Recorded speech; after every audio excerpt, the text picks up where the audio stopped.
Cerro Picacho, Cerro Azul, entre otros.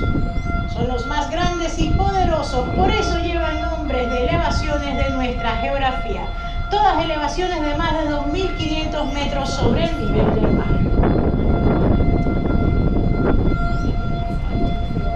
Cerro Tigre, the Alpha tugboat is applying tension to the ropes.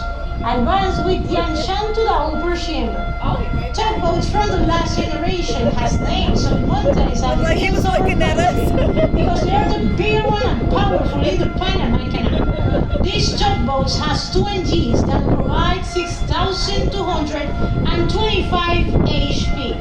Weights around 360 tons each one. All at service. Timing is everything. We got here right at the right time. New set of laws. Side tugboats are waiting to receive the instruction to leave the operation. Remember, our pilot will complete the entrance to the complex.